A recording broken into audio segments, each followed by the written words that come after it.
नमस्कार, ABC channel में आपका स्वागत है। मैं हूं सचिन श्रीवास्तव और आप मेरे साथ देखेंगे आजमगढ़ से जुड़ी खबरें। आइए नजर डाल लेते हैं आज की खास खबरों पर। खबर के प्रायोजक हैं Niswa inter college Paharpur Azamgarh. Admission open, nursery to class 12। खुशखबरी, विद्यालय को मिली 7 विषयों की मान्यता। गोमती ग्रामीण निधि बैंक, निवेश और सिक्योर्ड लोन के लिए संपर्क करें। Paradise international school Hirapatti Azamgarh. Admission open, play group to class 10 CBSE pattern. Pind Baluchi express restaurant near नगरपालिका चौराहा, civil line Bandha road Azamgarh. Sarvodaya public school Harbanspur Azamgarh. Admission open. और hotel park green near hydel चौराहा सिधारी आजमगढ़। कोरोना के लॉकडाउन की तरह अब गर्मी का लॉकडाउन बाजारों में दिखाई दे रहा। भीषण गर्मी में लोग घरों से बाहर निकलने से बच रहे हैं। मंगलवार को 42 डिग्री के आसपास तापमान दर्ज किया है। सूरज के इस तीखे तेवर और भीषण गर्मी के चलते लोग घरों में कैद रहने को मजबूर हो गए। दोपहर में बाजारों में सन्नाटा पसरने लगा है। बाजार में बिल्कुल कर्फ्यू जैसा माहौल है। सूर्य देवता इन दिनों आग उगल रहे हैं। जून महीने की शुरुआत से पड़ रही भीषण गर्मी ने लोगों को बेहाल कर रखा है। घरों से निकलना भी मुश्किल हो गया। पंखा और कूलर भी इस गर्मी में नाकाफी साबित हो रहे हैं। तेज धूप के कारण पूर्वाहन बाद से सड़कों पर सन्नाटा छाने लग रहा है। राहत अभी आगे भी मिलती नजर नहीं आ रही है। तापमान में लगातार बढ़ोतरी लोगों को बीमार कर रही है। सर्दी, खांसी, वायरल फीवर, सर दर्द, दस्त व उल्टी से पीड़ित मरीजों की संख्या अस्पताल में बढ़ने लगी। पिछले 8-10 दिनों से पड़ रही भीषण गर्मी से लोगों का हाल बेहाल हो गया है। दिन निकलने के साथ ही सूरज की तेज किरणें पड़ने लगती हैं और सवेरे 10 बजे तक तो गर्मी पूरे चरम पर पहुंच जाती है। लोग आवश्यक काम के लिए ही बाहर निकल रहे हैं। दिन भर यातायात से आबाद रहने वाली शहर की सड़कों पर दोपहर के समय सन्नाटा पसरा रहता है। बाजारों में भी दोपहर में कम और शाम को अधिक भीड़ नजर आती है। सूरज की तपन लोगों के लिए मुसीबत बन गई। आलम यह है कि सुबह 9 बजे से शाम 4 बजे तक गर्मी से जीना दुश्वार हो रहा है। 10 बजे के बाद लोगों को घर से निकलना मुश्किल हो रहा है। बिना मुंह ढके बाहर निकलना खतरे से खाली नहीं है। जो घर से निकल रहे हैं वो भी सतुआ, जलजीरा, नींबू पानी, गन्ने के रस सहित अन्य शीतल पेय पदार्थों का सेवन का खुद को तरोताजा रखने का प्रबंध कर रहे हैं। सभी को बारिश का इंतजार है ताकि इस भीषण गर्मी से किसी तरह से निजात मिल सके। गर्मी तो बहुत बेहिसाब स्थिति इसकी है। हाँ, गर्मी से बहुत परेशानी हो रही है इसमें। किससे राहत मिलती है गर्मी से? गर्मी से थोड़ा नींबू पानी पीने से थोड़ा सा राहत मिल रही है, नहीं तो बहुत बेहाल है मामला, बहुत बेहाल। हाँ, सड़कों की स्थिति देख रहे हैं। आदमी जो है दोपहर को निकल ही नहीं रहे हैं और थोड़ा बहुत सन्नाटा है। मार्केट बहुत डाउन है इस समय। क्या चाहता है, बारिश हो जाए? बारिश अनुमान लगाया जा रहा है अभी 16, 15, 16, 17 तक। देखिए हो जाता तो ठीक है, नहीं तो बेहाल स्थिति हो जाएगी। गर्मी तो बहुत एकदम चरम पे है। कहीं आने जाने का मन नहीं कर रहा है। एकदम मजबूरी है, काम है तो निकलना पड़ेगा। सबसे पहले से कितनी राहत होती है? बहुत राहत मिलती है। क्या क्या मिलाया जाता है?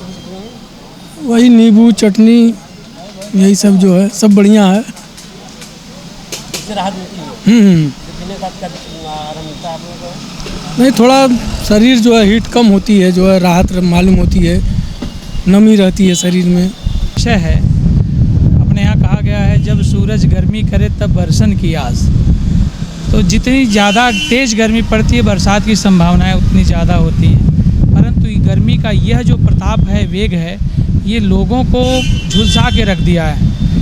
अब हालांकि पुरवैया चल निकली है, थोड़ा सा राहत मिलने की संभावना है, परंतु इस गर्मी से आने वाले आतप से बचने के लिए हमें ज़रूरी है कि हम जल का ज़्यादा से ज़्यादा उपयोग करें, वह सिर ढक कर के चलें और कोशिश करें कि इस बरसात में ज़्यादा से ज़्यादा पेड़ लगाएं ताकि तापमान हमारा नियंत्रित रहे आने वाले समय में।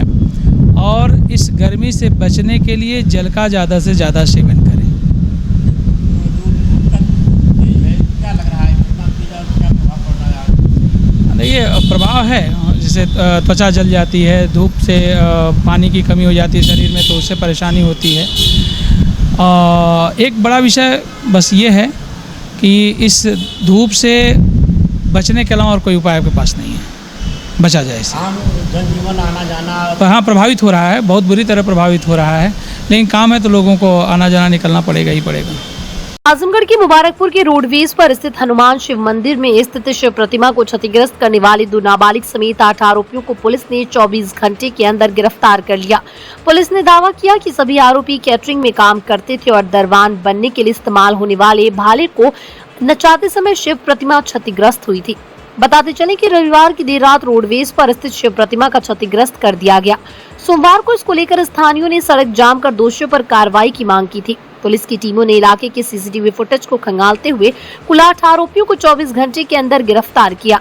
गिरफ्तार आरोपियों में अनीशुर रहमान, मोहम्मद इसहाक, अहमद जिया, कासिम, विशाल, अबू तलहा व 2 नाबालिग निवासीगढ़ बलुआ नेवादा थाना मुबारकपुर शामिल हैं। पुलिस ने सभी आरोपियों को टड़िया मोड़ जाने वाले रास्ते से गिरफ्तार विधिक कार्रवाई में जुटी है।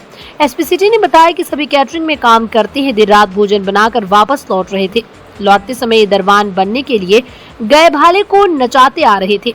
इसी दौरान प्रतिमा पर भाले का रॉड लग गया, जिससे प्रतिमा क्षतिग्रस्त हो गई थी। उन्होंने बताया कि इससे पहले इनका कोई आपराधिक रिकॉर्ड नहीं मिला है। कल थाना मुबारकपुर क्षेत्र में मुबारकपुर कस्बे में मुकदमा अपराध संख्या 286/23 295 का कायम किया गया था, जिसमें शिव मूर्ति को क्षति पहुंची थी। पुलिस ने अलग अलग स्थानों पे लगे सीसीटीवी कैमरेज उनको खंगाला, लोगों से पूछताछ करी, जिससे ये संज्ञान में आया कि केटरिंग करने वाले ये 8 लोग जो थे वो रात में वहाँ से गुजर रहे थे और दरबान जो बनते हैं उसका जो रॉड था वो घुमाते चले आ रहे थे, जिससे मूर्ति को क्षति पहुँची थी। पुलिस ने इन 6 लोगों को गिरफ्तार किया। 2 इसमें नाबालिग हैं, वो संबंधित न्यायालय को उनके समक्ष पेश किए जाएंगे। इनके विरुद्ध कार्रवाई की गई और शीघ्र ही हम लोग इनके विरुद्ध चार्जशीट न्यायालय प्रेषित करेंगे। क्या मंशा क्या थी? ये वहाँ से रॉड घुमाते चले आ रहे थे, जिससे वो दरबान बनते हैं और उससे उनकी क्षति पहुँची थी। नहीं, इस तरह की इनकी कोई हरकत नहीं रही है। ये केटरिंग का काम कर रहे थे, वहाँ से लौट रहे थे, वहाँ पे हो हल्ला मचाते, शोर करते और घुमाते चले आ रहे थे, जो इनके पास जो रॉड इनके पास था, जिससे क्षति पहुंची।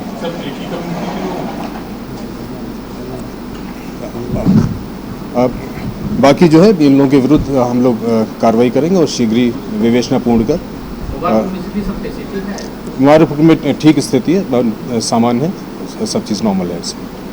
आजमगढ़ जिले के तरवा थाना क्षेत्र में कहासुनी के बाद अपनी पत्नी की फावड़े से हत्या करने वाले वैश्य पति को पुलिस ने 24 घंटे के अंदर गिरफ्तार कर लिया। पुलिस ने आरोपी की निशानदेही पर घटना में प्रयुक्त फावड़ा व खून से सने कपड़े को पुलिस बरामद कर ली। पुलिस ने दावा किया कि आपसी विवाद को लेकर गुस्से में आए पति ने पत्नी की हत्या की थी। बताते चले कि तरवा थाना क्षेत्र टंडवा खास गाँव निवासी ज्ञानेंद्र सिंह की अपनी पत्नी आशा सिंह से वैचारिक मतभेद था और आए दिन दोनों में आपस में झगड़े होते रहते थे।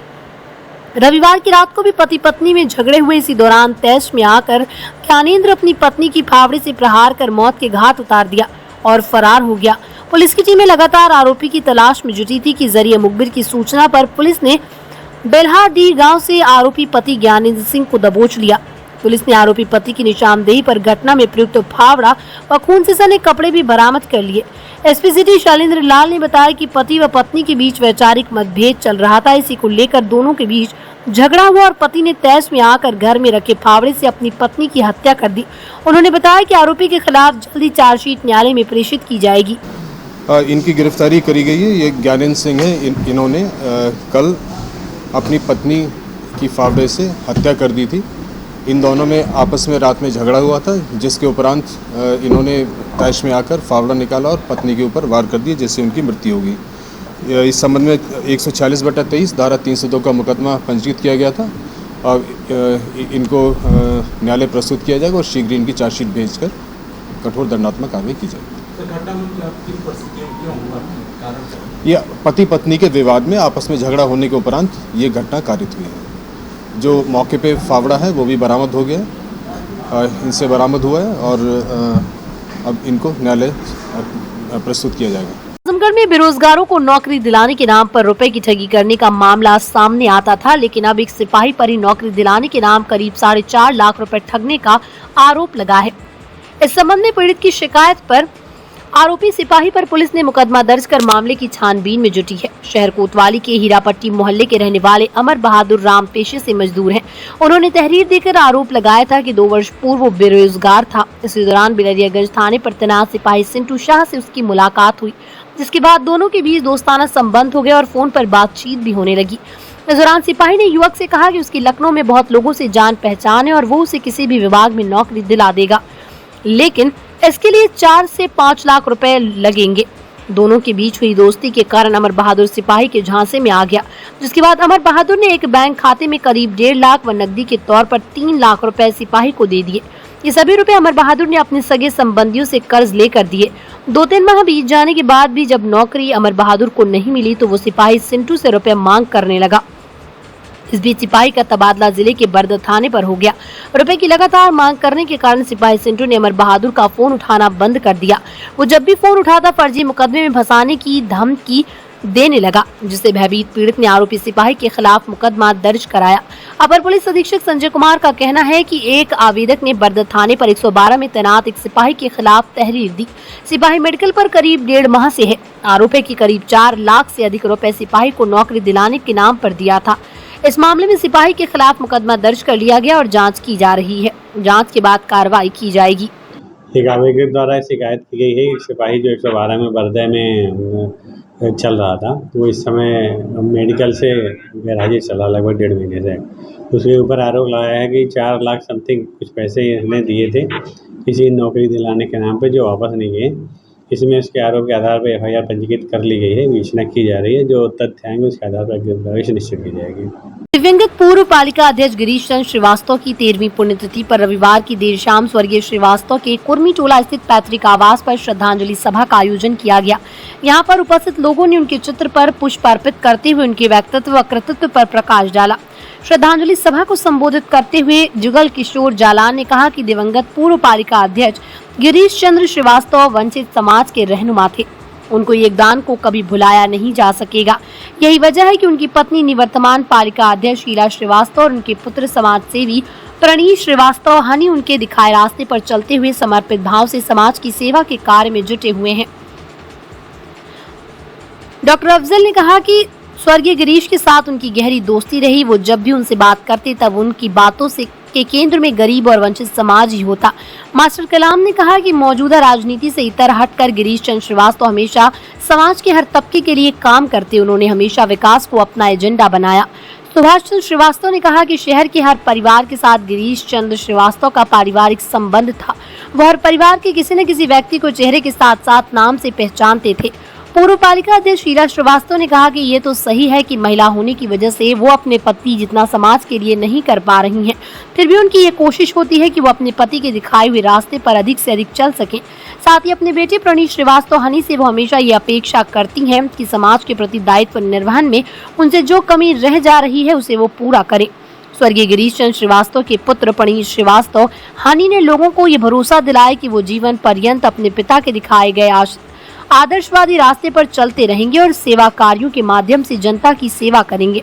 इस मौके पर डॉक्टर RN श्रीवास्तव, शाह शमीम, अशोक वर्मा, नवीन श्रीवास्तव, सदरुद्दीन प्रधान, महेंद्र यादव, आनंद देव, विशाल श्रीवास्तव, रईस अहमद, अवधेश श्रीवास्तव, भोला तिवारी, दीपक सिंह, लड्डन अहमद, कैलाश बरनवाल, द्वारिकाधीश जायसवाल, सदानंद मौर्य, महावीर श्रीवास्तव, रामाश्रय यादव, प्रभुदेव उपाध्याय आदि लोगों ने उपस्थित होकर श्रद्धांजलि दी। श्रद्धांजलि सभा कार्यक्रम का संचालन प्रणीत श्रीवास्तव हनी ने किया एवं कार्यक्रम उपरांत राकेश कुमार श्रीवास्तव ने सभी के प्रति कृतज्ञता एवं आभार व्यक्त किया। आज हमारे पिताजी स्वर्गीय गिरीश चंद्र श्रीवास्तव जी की विकास पुरुष जी की 13वीं पुण्यतिथि उनके आवास पर एक छोटा सा म्यूजियम टाइप का हम लोगों ने क्रिएट किया हुआ है उनका आवास पर। उसी के प्रांगण में आज हम लोगों ने किया है। ये लगातार उनकी 13वीं पुण्यतिथि उनका परिवार आज मना रहा है। उनके जितने भी करीबी मित्र और लोग थे सब लोग उनको एक साथ मिलकर आज श्रद्धांजलि दे रहे हैं और उनको बहुत ही याद कर रहे हैं कि उनके जैसे व्यक्तित्व का आदमी आज इस धरती पे मिलना बहुत ही मुश्किल है। और हम सब लोग जितने भी उनके यार दोस्त मित्र परिवार उनका लड़का होने के नाते मैं हम सब लोगों का ये एक कल्पना है कि हम लोग सब लोग इस पुण्यतिथि पे ये संकल्प लेते हैं कि हम लोग उनके जो कार्य हैं उनको आगे बढ़ाएं और उनके पद चिन्हों पर हमेशा चलें। यही हम सब लोगों का इस पुण्यतिथि पे वो लिया हम लोग ने। 5 वर्ष पूर्व चचेरे देवर ने भाभी को बहाने से नशीली कोल्ड ड्रिंक पिलाकर उसकी इज्जत से खिलवाड़ किया। गर्भ ठहरने पर देवर ने भाभी को लोकलाज का भय एवं जान से मारने की धमकी देकर गर्भपात करा दिया। घटना के 5 साल बाद भाभी को अपने साथ हुई घटना का एहसास हुआ और उसने फुरपुर कोतवाली में बीते 11 जून को दुष्कर्मी देवर के खिलाफ नामजद रिपोर्ट दर्ज कराई। आरोपी देवर अब सलाखों के पीछे पहुंच गया है। फुरपुर कोतवाली क्षेत्र की रहने वाली विवाहिता का आरोप है कि लगभग 5 वर्ष पूर्व उसके चचेरे देवर विशाल यादव ने बहाने से नशीली दवायुक्त कोल्ड ड्रिंक पिला दिया। बेहोशी का असर होने पर कलयुगी देवर ने पीड़िता के साथ दुष्कर्म किया। गर्भ ठहर जाने पर आरोपी देवर ने पीड़िता को लोक लाज का भय दिखाकर चुप रहने को मजबूर किया और फिर जान से मारने की धमकी देते हुए दवा खिलाकर पीड़ित महिला का गर्भपात करा दिया। पीड़िता की तहरीर पर फुरपुर कोतवाली में पुलिस ने मुकदमा दर्ज कर लिया। इंस्पेक्टर क्राइम संजय सिंह ने मामले में आरोपित देवर विशाल को क्षेत्र के अंबारी चौक से गिरफ्तार कर जेल भेज दिया। अपर पुलिस अधीक्षक संजय कुमार का कहना है कि इस मामले में पीड़िता की तहरीर पर मुकदमा दर्ज कर आरोपी चचेरे देवर को गिरफ्तार कर लिया गया है। विवेचना की जा रही है। विवेचना में जो भी तथ्य सामने आएंगे उसके हिसाब से कठोरतम कार्रवाई की जाएगी। फूलपुर थाने में एक महिला द्वारा एक अभियोग पंजीकृत कराया गया है, जिसमें अपने चचेरे देवर के ऊपर आरोप लगाया गया कि 5 साल पहले नशीला पदार्थ खिला के रेप किया था और लगातार रेप करता आ रहा था। FIR पंजीकृत करने के बाद इसमें विवेचना की गई और आरोपी की गिरफ्तारी कर ली गई है, इसे जेल भेजा गया है। विवेचनात्मक कार्रवाई हो रही है और जो भी तथ्य सामने आएंगे दोषी को कठोरतम कार्रवाई की जाएगी। दोषी के खिलाफ कुछ और लोगों का नाम नहीं, एक आदमी मुलजिम था, उसको जेल भेजा जा चुका है। गर्मी इस समय अपने प्रचंड फार्म में है। ऐसे में बच्चों से लेकर बुजुर्ग सभी भीषण गर्मी से परेशान हैं। इस गर्मी में नवजात शिशु को बीमारियों से बचाने के लिए जिला महिला चिकित्सालय के बाल रोग विशेषज्ञ डॉक्टर शैलेश कुमार सुमन ने बताया कि गर्मी में न केवल बड़े लोगों को हाइड्रेटेड रहने की जरूरत होती है, बल्कि शिशु को भी इसकी जरूरत है। बढ़ती गर्मी में अगर आपके शिशु की उम्र 6 महीने से कम है और आप उसे केवल स्तनपान करवा रही हैं, तो उसे गर्मी के मौसम में अतिरिक्त पानी देने की जरूरत नहीं है। वो शिशु जो अपनी इच्छा अनुसार स्तनपान करते रहते हैं, उन्हें निर्जलीकरण का खतरा नहीं होता। उन्होंने कहा कि बढ़ती तपिश के दिनों में हमारे लिए जरूरी है कि हम अपने स्वास्थ्य, अपनी लाइफस्टाइल और खान पान का पूरा ध्यान रखें। दरअसल नवजात शिशुओं के लिए बाहरी वातावरण और मौसम बिल्कुल नया होता है। उन्हें बाहरी चीजों के साथ तालमेल बिठाने में मुश्किल आ सकती है। ऐसे में अगर गर्मी में उनकी अच्छी तरह देखभाल न की जाए तो उनकी तबीयत बिगड़ सकती है। इसके अलावा शिशुओं को रोजाना नहलाने के बजाय कपड़ा गीला कर अच्छे से पोंछ दिया जाए। वैसे गर्मी में बच्चों को रोजाना भी नहलाया जा सकता है। गर्मी में उसे रोजाना कम पानी में नहलाएं। अगर वो 24 घंटे के अंदर 7-8 बार पेशाब करता है तो उसका मतलब है कि बच्चे को डिहाइड्रेशन नहीं है। डिहाइड्रेशन होने पर बच्चा पेशाब कम करता है। इसके अलावा बच्चे को एसी या कूलर में रख रहे हैं तो बच्चे को हाइड्रेट रखने के लिए रूम का तापमान भी सही होना चाहिए। डॉक्टर शैलेश सुमन ने बताया कि चिकित्सालय में अप्रैल माह से अब तक गर्मी से बीमार कुल 1950 बच्चों का इलाज किया गया। वर्ष 2022 में अप्रैल से जुलाई में कुल 1720 बच्चों को गर्मियों में आए और जिनका उपचार किया गया। उन्होंने बताया कि गर्मी में बुखार, पीलिया, दस्त, फंगल इन्फेक्शन, आंखों का इन्फेक्शन की समस्या ज्यादा आती है। यदि जन्म के कुछ दिन बाद बच्चे को नीला पीला, सुस्त या किसी तरह का इन्फेक्शन दिखे तो तुरंत बाल रोग विशेषज्ञ को दिखाएं। रात में कभी भी खाली पेट शिशु को न सोने दें। 6 माह से ऊपर के बच्चों को लगातार अंतराल पर दूध व अन्य तरल पदार्थ पिलाते रहें। धात्री माताएं गर्मी में भोजन का ख्याल रखें क्योंकि मां के आहार में अंतर होने से बच्चे का पेट खराब हो सकता है। बच्चे को आरामदायक और ढीले कपड़े पहनाएं। घर में शिशु को नैपी न पहनाएं। शिशु को गहरी नींद बेहद जरूरी है, इसलिए मच्छरों से बचने के लिए उचित साधन इस्तेमाल करें। गर्मी के मौसम में शिशु की साफ सफाई पर विशेष तौर पर ध्यान रखें। दिन में कम से कम 2 से 3 बार शिशु के कपड़े अवश्य बदलें।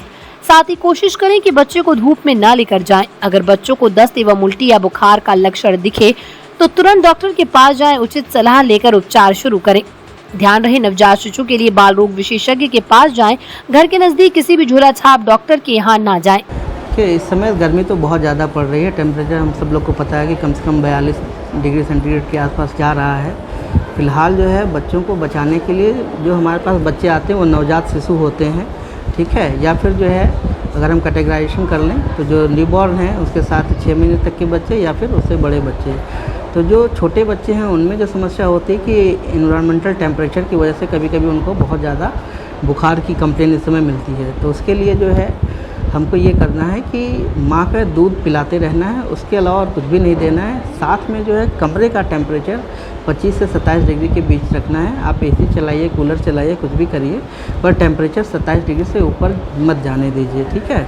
या कैसे भी अगर आपके पास एसी कूलर नहीं है तो कुछ भी करिए कि मतलब कि अपने जो खिड़कियां हैं उस पर पर्दे वगैरह लगा करके रखें, है ना, गर्म हवा अंदर ना आने पाए, इस तरह की कोशिश करिए आप, ठीक है। बाकी हम हाइड्रेशन मेंटेन करने की कोशिश करनी है। 6 महीने तक के बच्चों को हाइड्रेशन तो माँ के दूध से ही पूरा हो जाता है, किसी भी चीज़ को देने की जरूरत नहीं है। 6 महीने से ऊपर के बच्चों के लिए जो हमको माँ के दूध के साथ साथ पानी या ऊपर का दूध भी देना पड़ सकता है। अगर कमी हो जाती है पानी की, अगर हमें लगता है कि बच्चे पेशाब कम कर रहा है ना, नॉर्मली जो है बच्चों को दिन में अगर 4 से 6 बार पेशाब कर रहे होते हैं तो हम ये मानते हैं कि हाइड्रेशन है, कोई पानी की कमी नहीं है। पर अगर उससे कम हो रहा है तो हम ये मानते हैं कि पानी की कमी हो रही है। उस अवस्था में जो है माँ के दूध के साथ साथ ORS का घोल भी दे सकते हैं बच्चे। दिव्यांग वनवासी भाई की 2 बहनों की शादी के लिए सोशल मीडिया पर मदद की मुहिम चलाने वाले समाजसेवी विनीत सिंह ऋषु का प्रयास आखिरकार रंग लाया और 2 बहनों की शादी एक साथ पारंपरिक ढंग से संपन्न हुई। विनीत सिंह ऋषु ने इस विवाह में जन सहयोग देने वाले सभी के प्रति आभार जताया। मुबारकपुर विधानसभा के जिगरसंडी निवासी चंद्रिका बनवासी और उनकी पत्नी दोनों दिव्यांग है। दिव्यांग चंद्रिका की 4 बहनें हैं। वक्त ने पहले ही दिव्यांग भाई को कमजोर कर दिया और महंगाई की मार ने इनका जीवन दुरूह कर दिया। जैसे तैसे समय कटा, लेकिन बड़ी 2 बहनों की शादी की चिंता सताई जा रही थी। रेणु वनवासी और रीमा वनवासी ने शादी किसी तरह तय हुई, लेकिन आर्थिक समस्याओं के कारण भाई भाभी को चिंताएं रोज बढ़ती जा रही थी। शादी के लिए दिव्यांग भाई मदद की गुहार लगा रहा था। विनीत सिंह ऋषु ने उनकी परिस्थिति और दास्तां की कहानी सुनी, उन्हें मदद का पूरा भरोसा देते हुए शादी धूमधाम से कराने का आश्वासन दिया। विनीत सिंह ऋषु ने इसे बाद में सोशल मीडिया को अपना हथियार बनाया और मुहिम चलाकर उनके खाते में सीधे मदद किए जाने की अपील की। सोशल मीडिया पर इनके दर्द की कहानी सुनकर लोग सीधे चंद्रिका वनवासी के खाते में पैसा भेजना शुरू किया और देखते ही देखते 4 दिन में लगभग 1.5 लाख रुपए जुट गए। समाजसेवी विनीत सिंह ऋषु की पूरी टीम मदद में मिले साजो सामान को लेकर इनके घर पहुंचकर इन्हें भेंट किया। इस मौके पर सांसद दिनेश लाल निरहुआ के प्रतिनिधि राजेश भगत भी पहुंचे और सांसद की तरफ से 2 टीवी और 2 बर्तन सेट के साथ आर्थिक सहयोग किया। आर्थिक और साजो सामान पाकर दिव्यांग माता पिता की आंखें बरबस भर गई और विनीत सिंह के कंधे पर सर पर उनकी कृतज्ञता के प्रति आभार जताया। अभियान के मुखिया विनीत सिंह ऋषु ने बताया कि इन लोगों की मदद का आश्वासन देने के बाद खुद बहुत डर रहा था कि शादी जैसे बड़े आयोजन के लिए आखिरकार कैसे संसाधन जुटेंगे। उन्होंने मदद करने वाले सभी लोगों के प्रति आभार जताया। विनीत सिंह के प्रयास से दोनों की शादी धूमधाम से संपन्न हो रही है। उन्होंने लोगों से कहा कि बेटियों को पुत्र की भांति ही शिक्षित करें। आज के दौर में बेटी बेटा एक समान है। बेटियां बोझ नहीं, सरकार भी बहुत सी योजनाओं का संचालित कर रही है। इसका लाभ उठाएं और एक अच्छे समाज का निर्माण करने में अपना योगदान करें। शादी में शिरकत करने वालों में विनीत सिंह ऋषु, राजेश भगत, प्रतिनिधि सांसद विनय सिंह, सुशील सेठ, रवि गौड़, प्रशांत सिंह दीक्षित, मामा जी, सत्येंद्र यादव आदि शामिल रहे। भैया आप लोग धन्यवाद, हमारे बहुत बहुत मदद करनी, आपके बहुत आशीर्वाद है भैया लोगन, कोनो दिक्कत ना है। शादी भी आराम से शादी भी बहुत आराम से बीतल है साहब। आपके साथ हमेशा रह जाए साहब लोगन। Sarvodaya public school near RTO office, Harbanspur, Azamgarh, affiliated to CBSE. Admission open for classes nursery to 9th and 11th. Dedicated, experienced and well qualified staff. Computer science from class 1st onwards. Playground with lush green campus. Yoga, art and craft, drawing, music, dance classes. Separate composite laboratories. Separate classes for girls. Well stocked library. Hostel facility available. Free health checkup in Sarvodaya hospital. देश का नामचीन restaurant पिंड Baluchi express अब आपके शहर में near नगर पालिका चौराहा, civil line, Bandha road, Azamgarh. 11 राज्य के 18 शहरों में 62 रेस्टोरेंट्स। धूम मचाने के बाद 63वां रेस्टोरेंट आजमगढ़ में। पिंड बलूची एक्सप्रेस रेस्टोरेंट में आपको मिलेगा नॉर्थ इंडियन वेज और नॉन वेज की लजीज और जायकेदार डिशेज। रेस्टोरेंट में उत्तर भारत, खासकर दिल्ली व पंजाबी स्टाइल के वेज नॉन वेज रेसिपी की विशेष सौगात। लजीज व्यंजनों के शौकीन आजमगढ़ वासियों को मिलेगा दाल मखनी, दही कबाब, ढाबा मटन, चिकन, अजवाइन का अनोखा स्वाद। आपके रेस्टोरेंट का नया पता पिंड बलूची एक्सप्रेस नियर नगर पालिका चौराहा civil line Bandha road Azamgarh. Niswa inter college Paharpur Azamgarh admission open class nursery to 12 Hindi and English medium affiliated to UP board, excellent teaching method, conducting various competitions, co-curricular activities, ensure overall growth of your child, complete education with confidence, well-maintained computer lab, science lab, CCTV surveillance, ventilated classroom and safe compound, transport facility available, खुशखबरी विद्यालय को विज्ञान, commerce, गृह विज्ञान, शिक्षा शास्त्र, नागरिक शास्त्र, भूगोल तथा समाज शास्त्र विषयों की मिली मान्यता। लिमिटेड सीट्स, एडमिशन के लिए जल्दी करें। Paradise international school Hirapatti Azamgarh admission open play group to class 10 CBSE pattern English medium school in house developed digital learning platform true digital smart school well qualified teaching staff well designed composite science lab fully equipped computer lab, fully furnished library, edge per CBSE standards, outdoor and indoor play facility for overall development. Our branch Kids Paradise Fun of Learning Playgroup section of Paradise International School 200+ design activity kits and play zone for Kids Paradise Playgroup section.